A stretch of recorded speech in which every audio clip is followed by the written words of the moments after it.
Wiosną, w czasie zalotów, ptasi koncert brzmi niepowtarzalnie.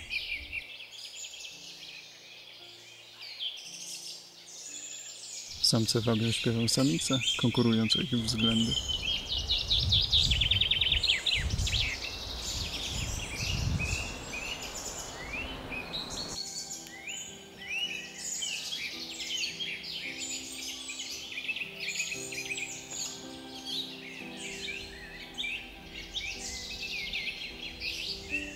Szanse na powodzenie zwiększa wytrwałość w wykonywaniu pieśni oraz silniejszy i donośniejszy głos.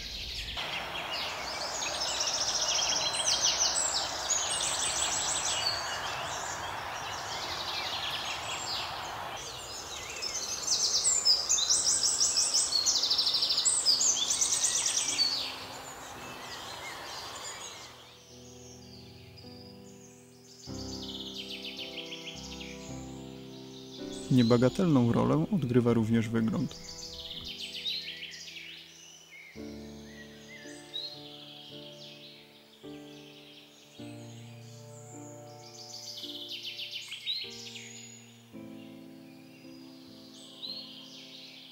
U wielu gatunków samce wyróżniają się zarówno umiejętnościami wokalnymi, jak i bardziej barwnym upierzeniem. Intensywne kolory i zdrowy połysk piór to dla samicy informacja, że wybranek przekaże potomstwu dobre geny.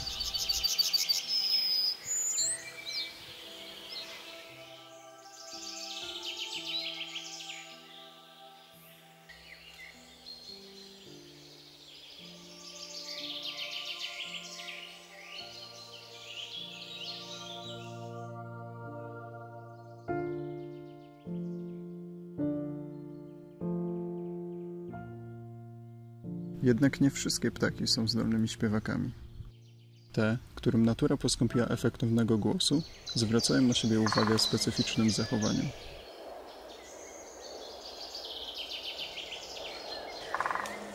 Odgłos stukania w lesie każdy kojarzy z dzięciołem. Czynność ta nie dotyczy wyłącznie poszukiwania posiłku. Jest to także sposób na zwabienie przyszłej partnerki oraz oznajomienie o zajęciu swojego terytorium i gotowości do jego obrony.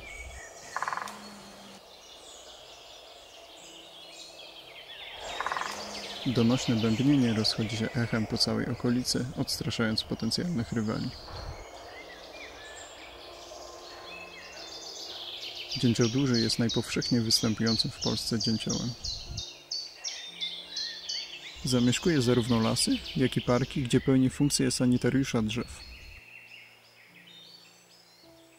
Żywi się ich szkodnikami, takimi jak kornik drukarz i cetyniec, które zostały zaliczone do najgroźniejszych szkodników drzewostanów iglastych.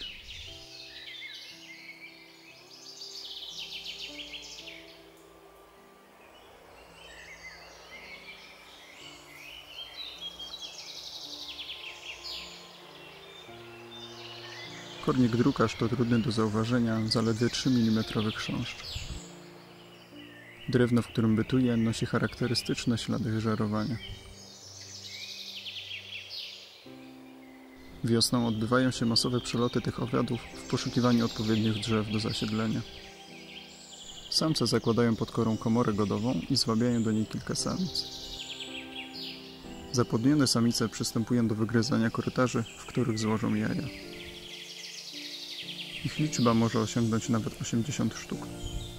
Każdy chodnik macierzysty wydrążony przez samicę rozgałęzia się w liczne mniejsze korytarze utworzone przez larwy. W specjalnych komorach przepoczwarzą się one w postaci dorosłe, po czym cykl rozpocznie się na nowo. Wokół korników narosło wiele kontrowersji, chociaż zasiedlają przede wszystkim drzewa osłabione, dokonując w ten sposób pożytecznej selekcji. Przyczyniając się do ich obumarcia, nie czynią szkody z punktu widzenia przyrody.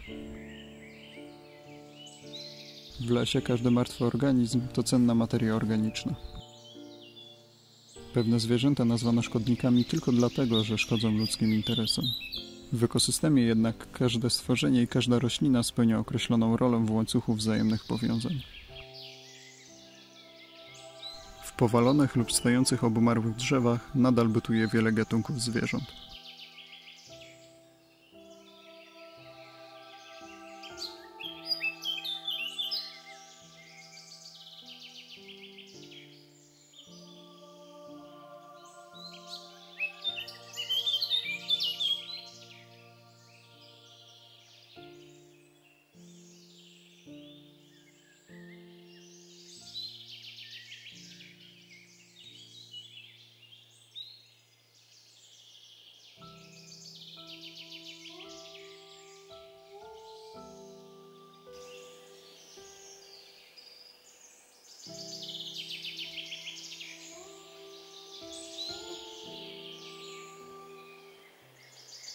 Dla pozostałych stanowią one łatwo dostępną stołówkę.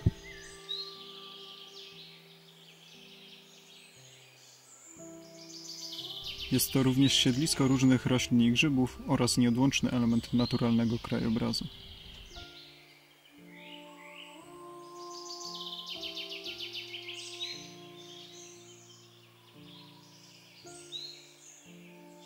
Od czasu do czasu zdarza się tak zwana gradacja kornika, czyli okres, kiedy owady te namnażają się nadmiernie.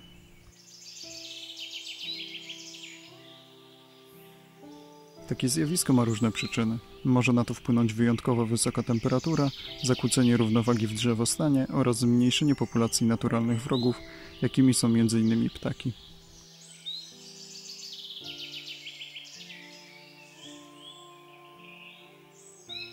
Potrafią one znacznie ograniczyć liczebność występujących w lasach owadów.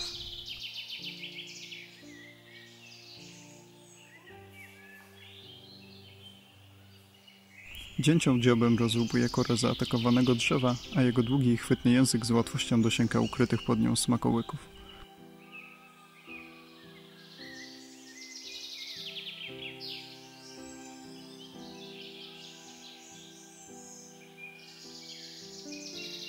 Dziób jest tak mocny, że ptak używa go nie tylko do zdobywania pokarmu, ale także jako narzędzie do wykuwania dziupli.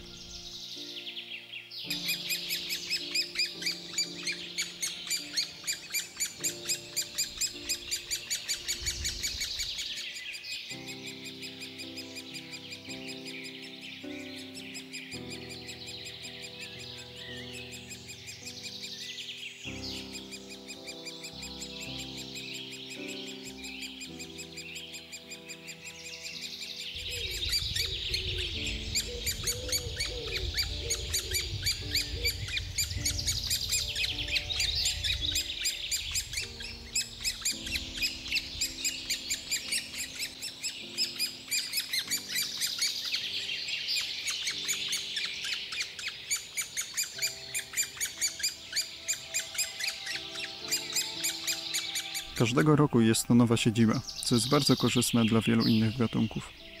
Drobne zwierzęta i ptaki nie mające zdolności rzemieślniczych chętnie zajmują dziuple opuszczone przez dzięcioła. Postępuje tak jeden z liczniejszych w Polsce ptaków leśnych, malutki kowalik, słynący z umiejętności poruszania się po pniu drzewa głową w dół.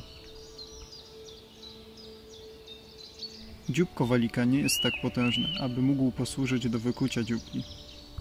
Jednak podobnie jak u dzięcioła, jego budowa ułatwia wydobycie spod kory stanowiących pokarm larw i owadów. Samica zajmuje się oczyszczaniem oraz dostosowaniem dziupli dzięcioła do własnych rozmiarów.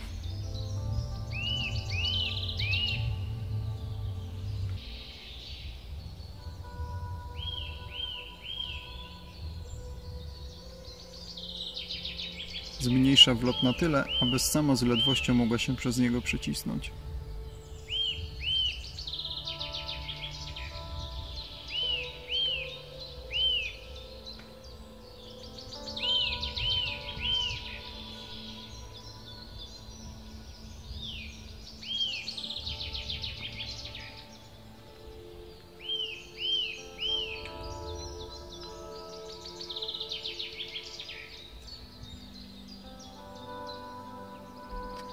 Do przebudowy schronienia używa wymieszanej ze śliną gliny, która z czasem twardnieje, pełniąc rolę specyficznej zaprawy murarskiej.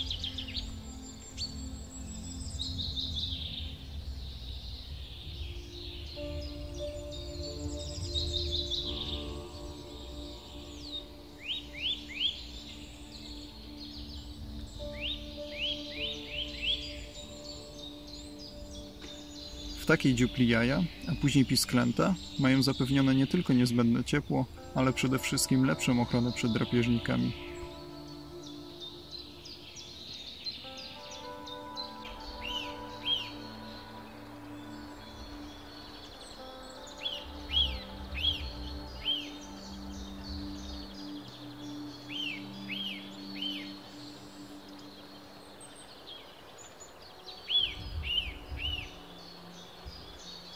Obserwowana samica może pochwalić się wyjątkowo czułym partnerem. W czasie, gdy ona pracuje, on troszczy się o posiłki.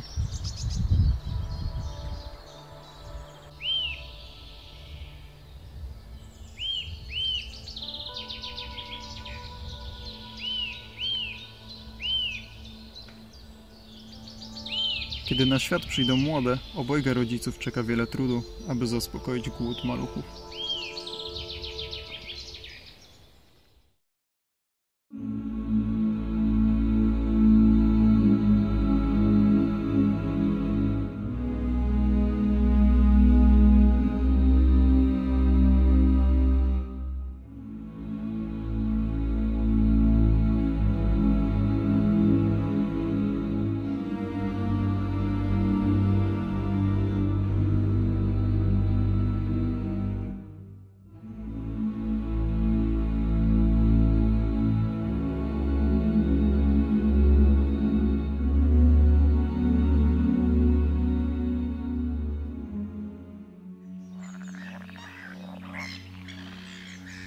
W chłodnych polskich wodach, często pokrywających się lodem jeszcze pod koniec kwietnia, wiosenne ożywienie jest mniej spektakularne i trudniejsze do zauważenia.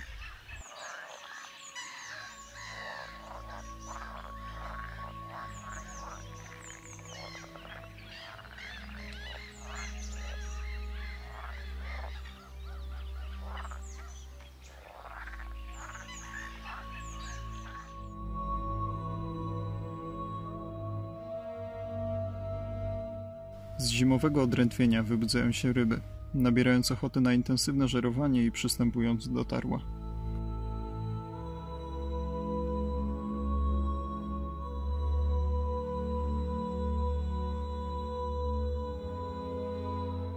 Gdy toń rozjaśni intensywne światło słoneczne, można zaobserwować, jak pięknie mienią się barwami godowymi.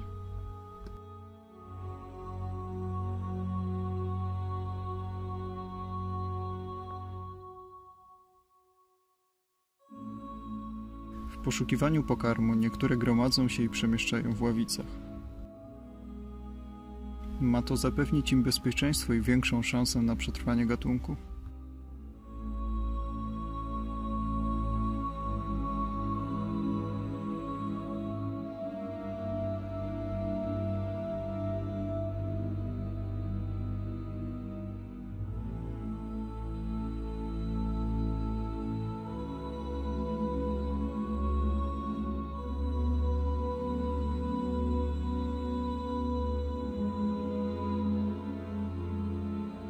Powoli zieleni się uśpiona roślinność.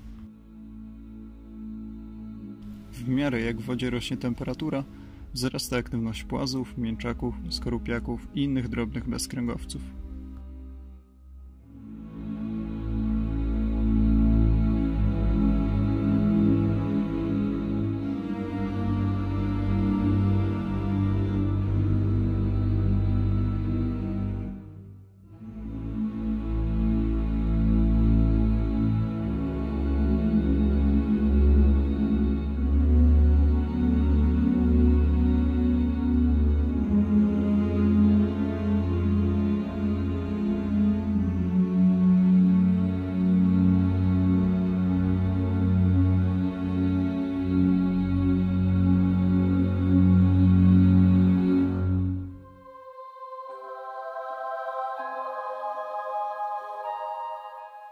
Ze snu budzi się również ropucha szara, nasz największy płaz bezogonowy.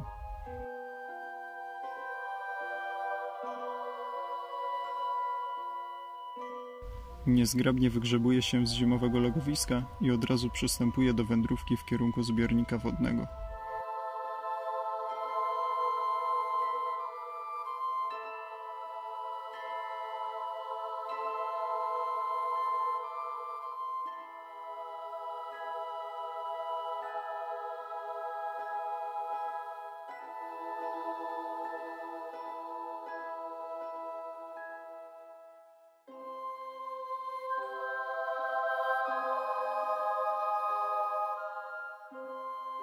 Podróż może być długa, licząca nawet 4 km i niebezpieczna.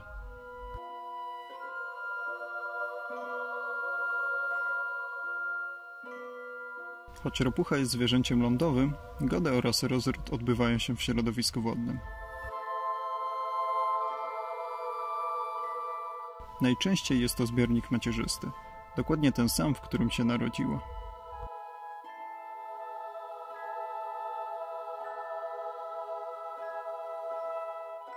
Po szczęśliwym dotarciu do zbiornika rozpoczynają się gody, podczas których samce wydają charakterystyczny, stłumiony głos.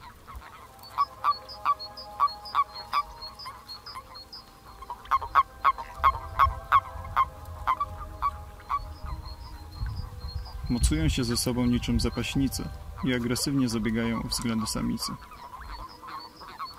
Nic dziwnego, że zachowują się nieco obcesowo.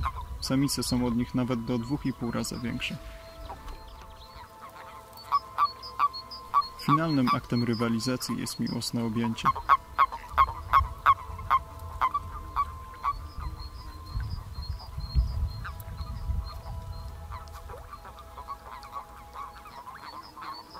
Zdarza się, że kilku samców naraz próbuje posiąść jedną samicę, co niestety może się zakończyć śmiercią wybranki.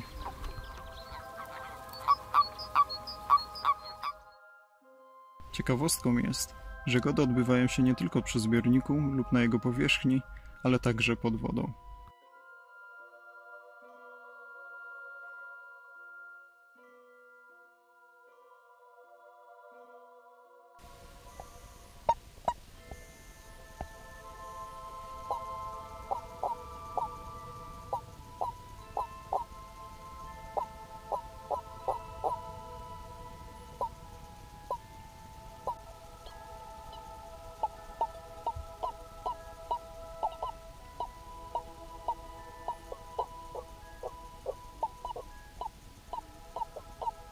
Zapłodniona samica składa skrzek w postaci długiego sznura.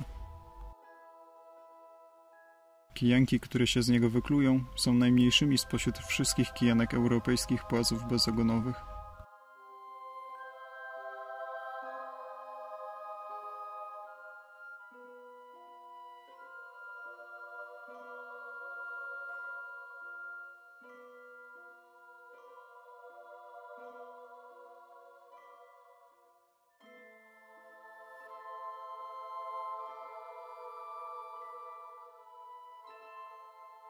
Niezwykła jest ich metamorfoza.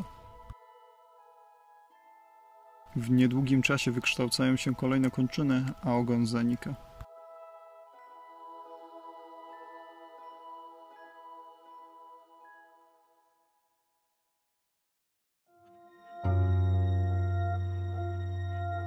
Długie i męczące wędrówki do zbiornika zbierają jednak smutne żniwo.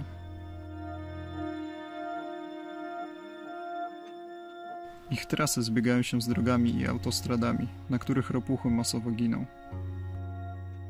Ekolodzy starają się temu zapobiec. Ochronie płazów służyć mają montowane w wybranych miejscach specjalne płotki lub podziemne tunele. Każdy może zrobić dobry uczynek i stać się wybawcą ropuchy. Wystarczy przenieść ją ostrożnie na drugą stronę szosy. Przestraszone zwierzę może wydzielić z gruczołów na skórze jad, ale jego niewielkie stężenie nie wyrządzi człowiekowi krzywdy.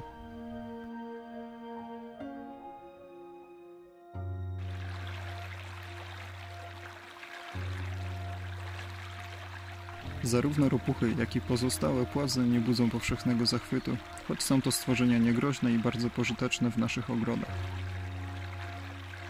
Uprzedzenia wobec ropuch wynikają z utworzonego przez człowieka podziału na zwierzęta ładne i brzydkie, miłe i obrzydliwe, dobre i złe.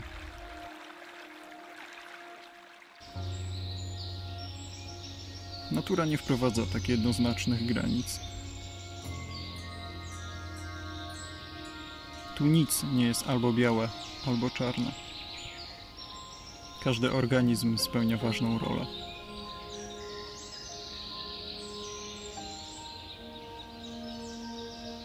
Dzięki temu w przyrodzie panuje harmonia, nie zawsze zrozumiała dla człowieka i często przez niego zakłócana.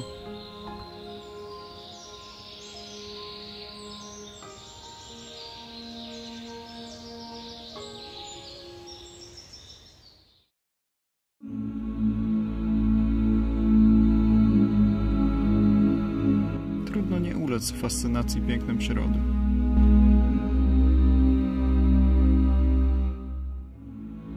Najwspanialsze dzieła ludzkich rąk nie są w stanie mu dorównać.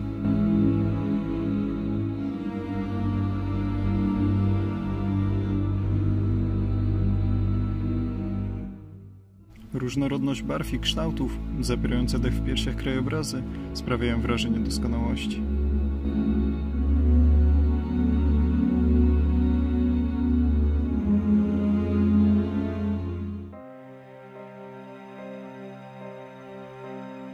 Złą sławą natomiast cieszą się miejsca ponure i niedostępne.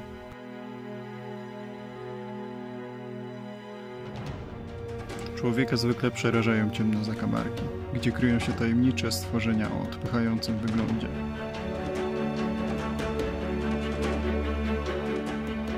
Prowadzące tryb życia wzbudzający wstręt.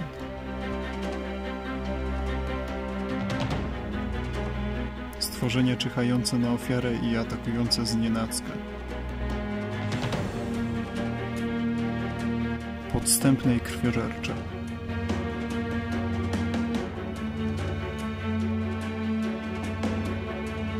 Przywołujące koszmary z dzieciństwa. Stworzenia, wokół których krążą legendy.